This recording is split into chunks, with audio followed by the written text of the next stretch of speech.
आंखों पर पट्टी बांध देता है। राजा सहस्त्रार्जुन ने बिना कुछ सोचे समझे महर्षि जमदग्नि का भारी अपमान किया और उस दिव्य कामधेनु गाय को रस्सियों से बांध लिया। जब सैनिक उस गाय और उसके छोटे से बछड़े को बलपूर्वक घसीट कर ले जाने लगे तो बछड़ा जोर जोर से रंभाने लगा। उस हृदय विदारक दृश्य को देखकर आसमान से साक्षात गौ माता सुरभि प्रकट हुई और उनके नेत्रों से छलकते हुए आंसू धरती की सूखी मिट्टी पर गिरने लगे। पूरा जंगल उस दुख से कांप उठा था, क्योंकि एक संत का आतिथ्य सत्कार ही उनका सबसे बड़ा धन होता है, जिसे राजा ने पैरों तले कुचल दिया था। महर्षि जमदग्नि अपनी जगह पर बिल्कुल शांत खड़े रहे, क्योंकि उनका धर्म उन्हें किसी भी तरह की हिंसा करने से रोकता था। लेकिन तभी वहां भगवान परशुराम लौट आए। जैसे ही उन्होंने कुटिया के आंगन को सूना देखा और अपने पिता की आंखों में वह लाचारी देखी तो उनके भीतर का सारा धैर्य टूट गया।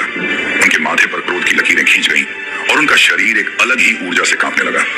उन्होंने समझ लिया था कि इस दुष्ट राजा ने केवल एक गाय नहीं चुराई है, बल्कि एक ब्राह्मण के सम्मान को ठेस पहुंचाई है। जिस पिता ने उन्हें शस्त्र विद्या सिखाई थी, आज उसी पिता के सामने यह अन्याय हुआ था और परशुराम इसे किसी भी कीमत पर सहने वाले नहीं थे।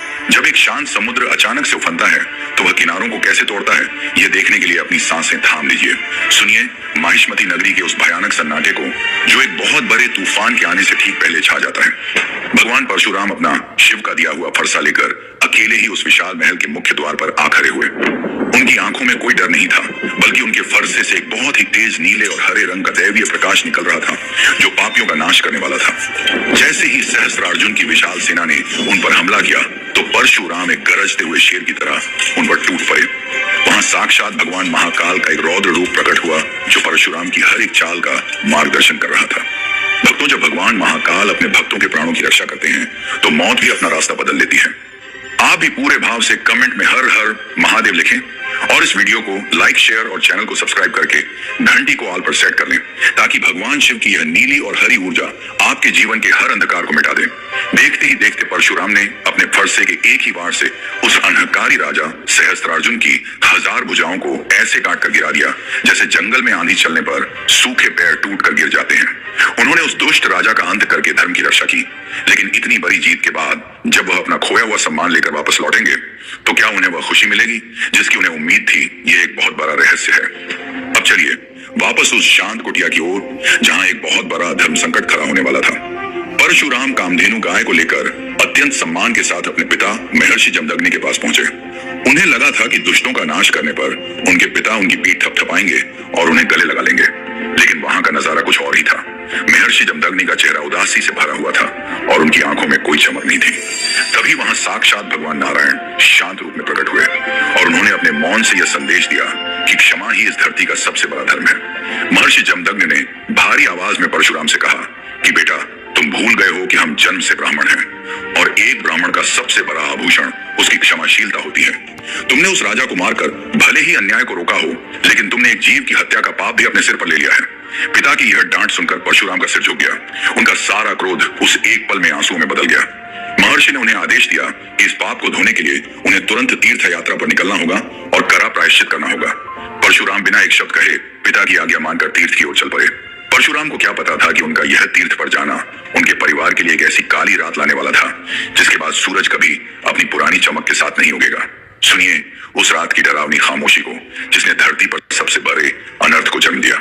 परशुराम अपने पिता की आज्ञा मानकर दूर तीर्थ यात्रा पर तपस्या कर रहे थे और इधर आश्रम में महर्षि जमदग्नि गहरे ध्यान में बैठे थे। तभी सहस्त्रार्जुन के बेटे अपने पिता की मौत का बदला लेने के लिए एक कायर की तरह उस पवित्र कुटिया में घुस आए। वहां साक्षात देवी कालरात्रि का साया मंडराने लगा, मानो वे खुद उस भयानक घटना की साक्षी बनने आई हूं और प्रकृति को इस घोर पाप की चेतावनी दे रही हूं। उन दुष्टों ने एक ध्यान में बैठे निहत्थे साधु पर पीछे से वार कर दिया। उन्होंने बिना किसी दया के महर्षि जमदग्नि के प्राण धर लिए और एक महान संत का अंत कर दिया। माता रेणुका की चीख से पूरा जंगल थर्रा उठा। आश्रम की वह पवित्र जमीन जहां हमेशा वेदों के मंत्र गूंजते थे, वहां अब केवल चीख और पुकार थी। वे कायर महर्षि का कटा हुआ सिर लेकर वहां से भाग गए और माता रेणुका अपने पति के निर्जीव शरीर के पास बैठकर फूट फूट कर रोने लगी। अच्छाई की इतनी बुरी तरह से हत्या की गई थी कि हवाओं ने भी अपना रुख बदल लिया था और पेड़ पौधों ने अपने पत्ते नीचे झुका लिए थे। जब एक तीर्थ पर गए बेटे को इस भयानक विश्वासघात का पता चलेगा तो उसका वह रूप कैसा होगा जो देवताओं को भी कंपा देगा, यह अब सामने आने वाला है। महसूस कीजिए उस धरती के भयानक कंपन को जब एक बेटा अपनी मां को इस हाल में देखता है। भगवान परशुराम जब तीर्थ से लौटे तो उनकी आंखों के सामने उनकी दुनिया उजड़ चुकी थी। माता रेणुका अपने पति के शरीर के पास बैठकर अपनी छाती पीट रही थी। दर्द और बेबसी में डूबकर माता ने एक दो नहीं बल्कि पूरे 21 बार अपनी छाती पीटी और परशुराम को पुकारा। तभी आसमान में तेज बिजली कड़की और साक्षात भगवान रुद्र का एक अति भयंकर स्वरूप बादलों के बीच चमक उठा, जो परशुराम के भीतर के ज्वालामुखी को फटने का संकेत दे रहा था। परशुराम ने अपनी मां के आंसुओं को देखा और उनके हृदय की सारी कोमलता उसी पल जलकर भस्म हो गई। उन्होंने अपने हाथ में वह भारी शिव का फरसा उठाया, जिसे नीले और हरे रंग का एक बहुत ही प्रचंड तेज आसमान को चीरने लगा। परशुराम ने उसी समय देवताओं को साक्षी मानकर एक ऐसी भीष्म प्रतिज्ञा ली जिसने पूरी सृष्टि को हिलाकर रख दिया। उन्होंने गरजते हुए कहा कि मेरी मां ने अपने दुख में 21 बार छाती पीटी है, इसलिए अब मैं इस पूरी धरती को 21 बार ऐसे अहंकारी क्षत्रियों से विहीन कर दूंगा जिन्होंने धर्म की मर्यादा तोड़ी है। उनका यह रुद्र रूप देखकर काल भी उनके सामने नतमस्तक हो गया। धरती से पापियों का नामो निशान मिटाने के लिए यह महाबली योद्धा अब कौन सी दिशा में अपने कदम बढ़ाएगा जिसका असर सदियों तक रहेगा, यह जानना आपके रोंगटे खड़े कर देगा। देखिए, एक पुत्र का प्रतिशोध जब धर्म का रूप ले लेता है तो क्या होता है। भगवान परशुराम ने अपना फरसा उठाया और पूरी धरती पर उन राजाओं का नाश करना शुरू कर दिया जो अंधकार में अंधे हो चुके थे। उनका फरसा जब भी उठता तो पापियों के शरीर से लाल रक्त नहीं बल्कि उनके पापों का नीला और हरा विषैला तेज बह निकलता था। यह एक ऐसा युद्ध था जिसमें कोई दया नहीं थी, केवल न्याय था।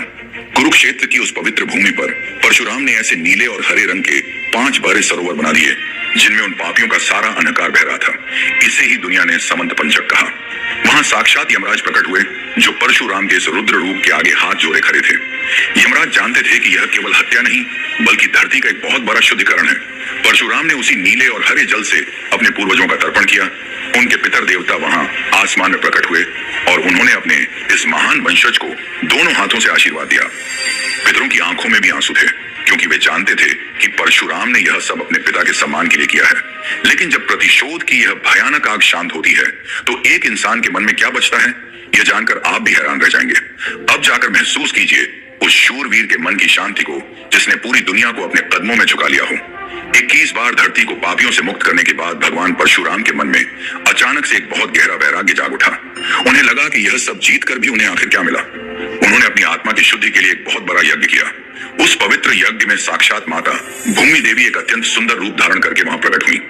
माता ने परशुराम के माथे को बड़े प्रेम से चूमा क्योंकि उन्होंने धरती माता का बहुत बड़ा बोझ हल्का कर दिया था। उस यज्ञ में महान मुनि कश्यप भी आए थे। परशुराम ने बिना एक पल सोचे वह पूरी जीती हुई धरती कश्यप मुनि को दान में दे दी। जिस धरती को उन्होंने इतने बड़े संघर्ष और तपस्या से जीता था उसे उन्होंने एक सूखे पत्ते की तरह पल भर में त्याग दिया। तब कश्यप मुनि ने कहा कि हे राम, अब यह धरती मेरी हो चुकी है और दान दी हुई चीज पर तुम्हारा कोई अधिकार नहीं है, इसलिए तुम्हें अब इस धरती को छोड़कर कहीं दूर जाना होगा। क्या वह महान योद्धा जिसने सबको आश्रय दिया अब खुद बेघर हो जाएगा? यह सवाल सीधे हृदय में उतर जाता है। सुनिए उस समुद्र की गूंज को जो आज भी इस चमत्कार की गवाही देता है।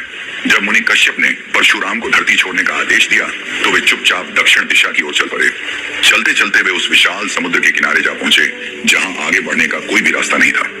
भगवान परशुराम ने अपना शिव का दिया हुआ फरसा उठाया और समुद्र देवता को पीछे हटने की चेतावनी दी। तभी वहां साक्षात जल देवता वरुण देव प्रकट हुए और उन्होंने परशुराम की शक्ति को पहचान कर तुरंत हाथ जोड़ लिए। वरुण देव डर के मारे पीछे हटने लगे और जहां तक परशुराम का फरसा गिरा वहां तक समुद्र का पानी सूख गया और एक नई धरती का जन्म हुआ। भक्तों, ये भगवान की लीला ही है जो विशाल समुद्र को भी पीछे धकेल देती है। आप भी प्रभु की भक्ति के इस पवित्र सफर से जुड़ने के लिए पूरे भाव से कमेंट में जय श्री राम लिखें और